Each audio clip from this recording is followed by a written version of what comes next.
sa ilalim ng isang madilim na langit, sa mga pader ng isang kahariang hindi akin. Ako'y naging alipin sa isang tadhana na hindi ko pinili. Sa bawat gabing dumaan, sa bawat puntong hiningang bumangga, sa malamig na hangin, ako'y nagtanong, ito ba ang hantungan ng isang pusong tapat magmahal? Hindi! Hindi ako isinilang upang maging isang piraso sa laro ng mga kapangyarihan. Hindi ako isang bulaklak na pipigtasin, susuriin at itatapon sa pagkalanta. Ako ay may sariling tinig, sariling panday sa kapalaran. At sa gabing ito,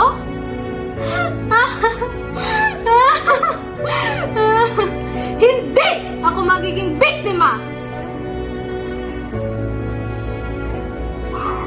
Kahit tagal kong tiniis ang hapdi ng pangungulila, ang bawat oras ay tanikala, ang bawat patak ng ulan ay patalim sa aking bibig. Ngunit sa kabila ng lahat, hindi ako bumiti. Dahil ang tunay na pag-ibig ay hindi isang awit ng pagsuko, kundi isang himig ng paglaban.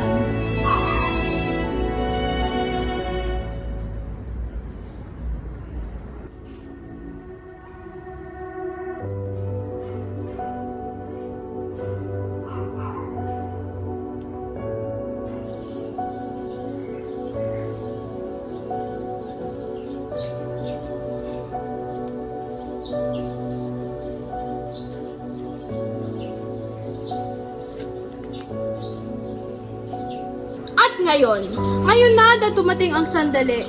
Hindi ako magdadalawang isip. Isang galaw ng aking kamay, isang hiwa ng kapalaran, at ang hari ng aking tanikala ay lumuhod sa lupa. Habang ang kanya'y dugoy dumaloy sa sahig ng kanyang sariling kaharian.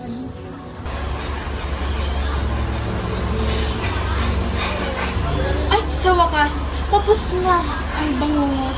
Ngunit bakit may kirot pa rin sa aking dibdib?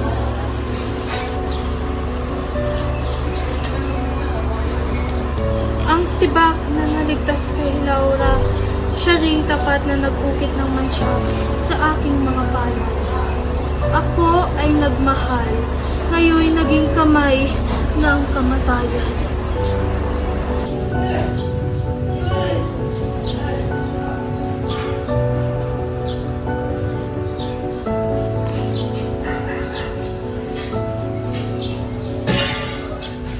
Ngunit kung ito ang halaga ng kalayaan, kung ito ang halagang dapat kong bayaran upang mailigtas ang isang pusong pinahalagaan ko ng mahigit pa sa aking sarili, tatanggapin ko ito.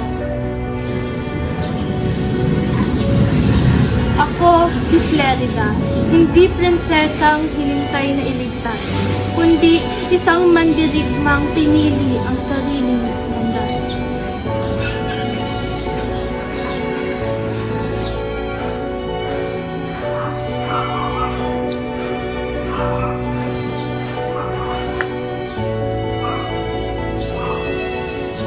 At kung ito man ang huling yugto ng aking kwento, nais kong malaman ng mundo. Ako'y babae, ngunit di mahina. Ako'y naghintay, ngunit hindi pa nasakop. Ako si Flerida, at ako ang aking sariling kaligtasan.